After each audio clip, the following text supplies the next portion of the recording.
Crime બ્રાન્ચને એક માહિતી મળી અને એ ગુજરાતી એક્ટરની ધરપકડ કરવામાં આવી ત્યારે ખબર પડી કે આ તો જે પેરોલ જમ્પ કરીને ભાગી ગયો હતો એ આરોપી છે. અત્યારે હું તમારી સાથે જે વિડીયો કરવા માટે જઈ રહ્યો છું એ વાત સાંભળીને તમારી આંખ પોળી થઈ જશે કે આવું પણ થઈ શકે. વાત એમ છે કે અમદાવાદમાં એક હત્યાનો આરોપી એને આજીવન કેદની સજા થયેલી અને એ પછી પેરોલ પર છૂટ્યો અને એ માણસ 12 વર્ષ સુધી બોલિવૂડ ફિલ્મોની અંદર કામ કરતો રહ્યો. આમિર ખાન સાથે કામ કર્યું, અમિતાભની સાથે કામ કર્યું, રણવીર સિંહની સાથે કામ કર્યું, અનેક નાટકો, ગુજરાતી ફિલ્મો, સિરિયલોમાં કામ કર્યું, પણ કોઈને ખબર નહીં પડી. આખરે ક્રાઇમ બ્રાન્ચને એક માહિતી મળી અને એ ગુજરાતી એક્ટરની ધરપકડ કરવામાં આવી ત્યારે ખબર પડી કે આ તો જે પેરોલ જમ્પ કરીને ભાગી ગયો હતો એ આરોપી છે. તો આના વિશે વાત કરીશ. મારું નામ રાજેશ શાહ છે અને તમે જોઈ રહ્યા છો ગુજરાતના સૌથી મોટા ડિજિટલ પ્લેટફોર્મ ખબરછે.com.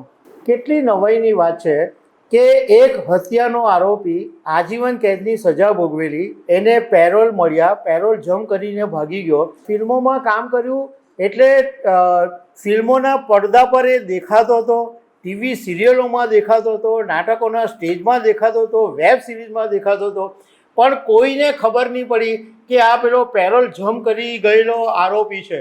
અને બિંદાસ આ ગુજરાતી એક્ટર છે એ ફિલ્મોની અંદર કામ કરતો રહ્યો. હવે વાત એમ છે કે જે આ ગુજરાતી એક્ટરની હું વાત કરી રહ્યો છું એનું મૂળ નામ છે હેમંત નગીનદાસ મોદી.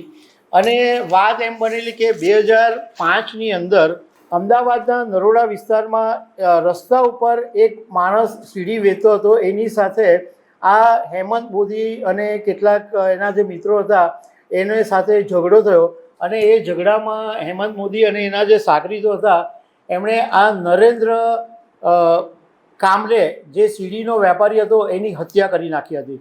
અને 2008માં બધા જ આરોપીઓને કોર્ટે આજીવન કેદની સજા સંભળાવી હતી.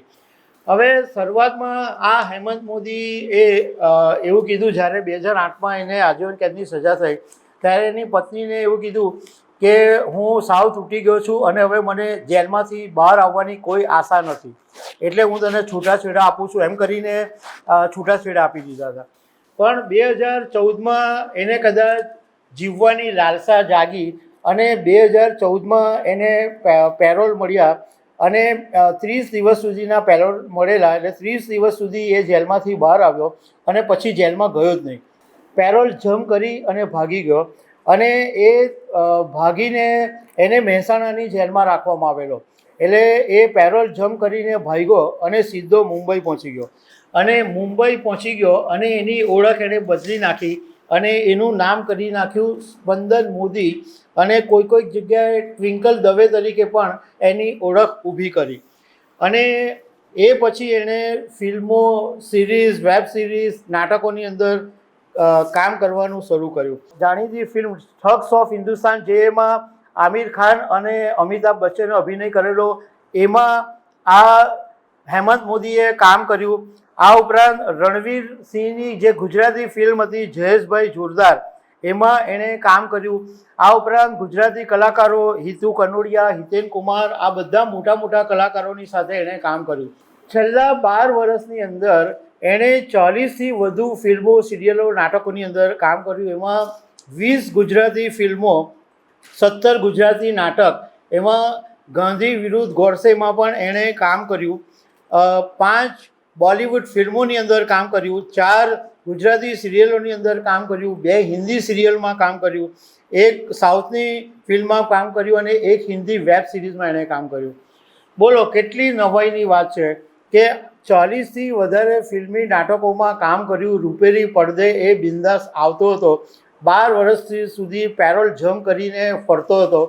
પણ અમદાવાદમાં આવ્યો છે એવી અમદાવાદ ક્રાઇમ બ્રાન્ચને માહિતી મળી અને એનો ટેકનિકલ સર્વેલન્સથી એની વોચ ગોઠવવામાં આવી અને ગુપ્ત માહિતી અને જૂના સંપર્કોને આધારે અમદાવાદ ક્રાઇમ બ્રાન્ચે આ હેમંત મોદીની ફરીથી ધરપકડ કરી અને જેલમાં પાછો મોકલી દીધો છે.